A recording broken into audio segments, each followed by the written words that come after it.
Do you guys remember back like 2003 to about like 2009, I think, 2010, something like that, when Roush Fenway Racing had 5 cars and they weren't winning championships? I mean, Matt Kenseth got a championship. I forget. I believe Kurt Busch was on that team that won a championship, and they had a couple of championships, but they're getting wins. They were one of the top teams in NASCAR, and were looking like probably the second best team in NASCAR, and they have just gone straight downhill. But this year gave me hope for the future. Lesson from the brain, seeing the beauty through the.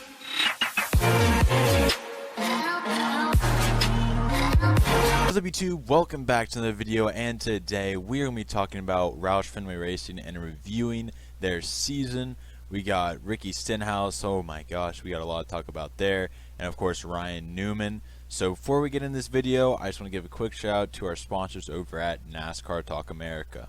NASCAR Talk America is by far my favorite NASCAR Discord server, really Discord server in general. There's so much stuff to do. You have the general chat where you can talk just about anything, and then you have, you can talk about specific Cup series, the Xfinity series, Gander Outdoor Truck series. There's a question of the day, all of that fun stuff. Here's all your news and standings. Standings doesn't really do much anymore, but you can see news from each and every Twitter page for NASCAR.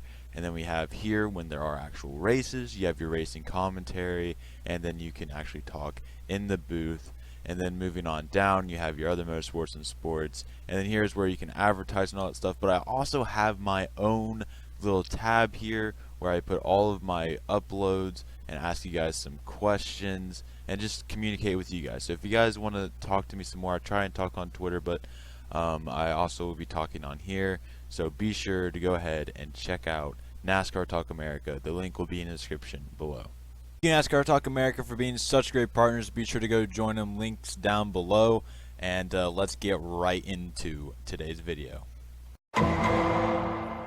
So the first driver we're going to be talking about is Ryan Newman, who is insanely consistent and really proved. I mean, a lot of people thought, he was going to be just as good as Ricky Stenhouse. Wasn't really going to make that much noise.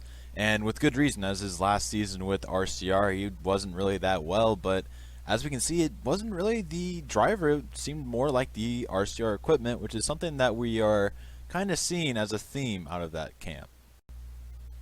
Last season, Ryan Newman finished 15th in the point standings, and at the Roval, the one mistake he made all season there in the chicane, if he hadn't made that mistake, there's a very high chance that he would have been in the round of 12, and nobody saw him making the playoffs, let alone the round of 12, so definitely did a lot better than everybody expected. His average finish was 14.5, which is always nice, especially from Roush Fenway, a team that hasn't really seen that much consistency, and that was also 6 better than Stenhouse. Stenhouse was getting around a 20 average finish. Ryan Newman completely outshines Ricky Stenhouse, and with good reason.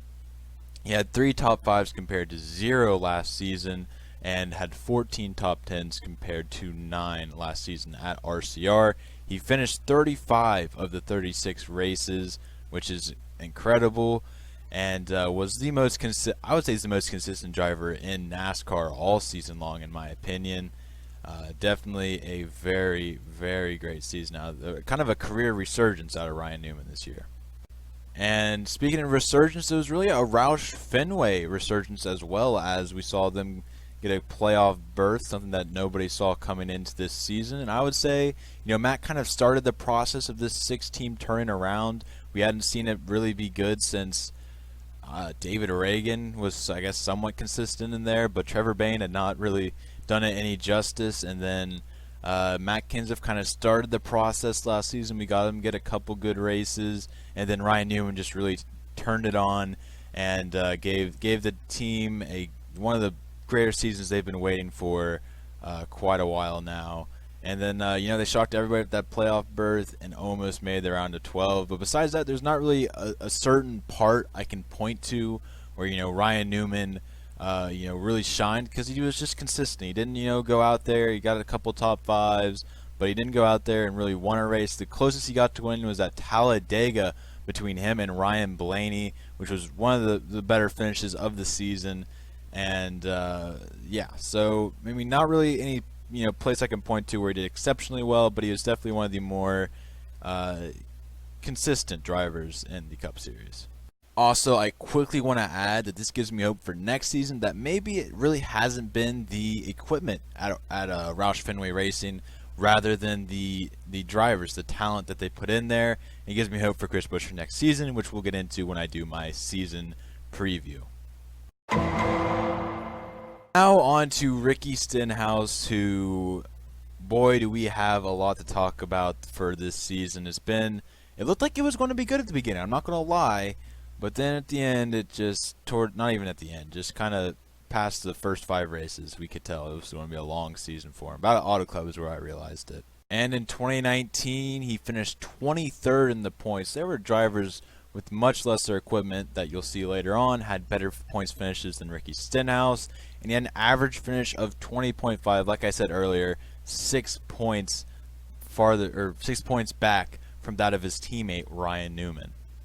Now, the start of the season wasn't actually that bad for Ricky Stenhouse. Atlanta, he seemed to have a fast car. He's in the top 10 for most of the day and was actually kind of up there in the points. It looked like he was going to have a pretty good season. And then we kind of get to Auto Club and we see that beautiful clip of him yelling at his engineer saying that he doesn't need to hear it from him, and then spinning out later on. Just throughout the season, there was Kansas, he was probably the 3rd fastest car that race.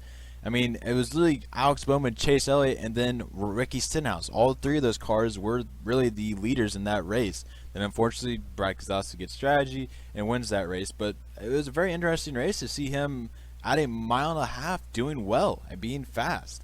And it seemed like, yeah, he would show speed, but he just couldn't get the results. If he actually had a decent finish, he would try and get a better finish, which isn't bad. But in trying to get that better finish, you get caught up in something or something like that. So that really seemed to be the problem. And like I said earlier at Auto Club, where he just started yelling at his crew chief, or I'm not sure if it was his crew chief or it was his engineer or something like that.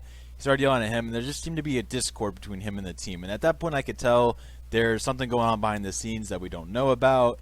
And it seemed like probably will be out of a ride, if not this year, next year. Obviously, now we know he's out of a ride at Roush Fenway and is moving on to the 37 team. Interested to see how he does over there. And one thing I do remember, a quote he said he learned from Ryan Newman was how to get better results. So we'll see if he translate that over to the 37 team. But I'm not really sure. I feel like he was just kind of too desperate this season. It seemed like, yeah, I think he still has talent. I'm not going to lie. I think he's still talented. I don't doubt that. He won Xfinity championships for a reason. But if he can just use that talent, and something we kind of saw with Kyle Larson, if he can use that talent to get somewhere and not try and push the car too much to the point where it's just not going to work anymore, and he can get a decent finish out of it, then yeah, I think he could potentially make a resurgence at the 37 team. Don't question it, but I'm not counting on it. I don't know. That's kind of weird. I don't think that it won't happen, but I'm not counting on it happening. I don't think it's impossible, but I'm not counting. Don't hold your breath on him. But we'll see how he does. I don't know. We'll see. We'll see. And that's all I got for today. That is Roush Fenway's 2019 season. Be sure to let me know down below what your guys' thoughts on the season were. Do you agree with my thoughts on it? And maybe talk about what do you expect for next season for both Ricky Stenhouse and Ryan Newman. Should definitely be interesting to see how that goes. Be sure to leave a like, hit the subscribe button, and go check out all of our partners in the description. And I'll see you guys in the next one. Peace out.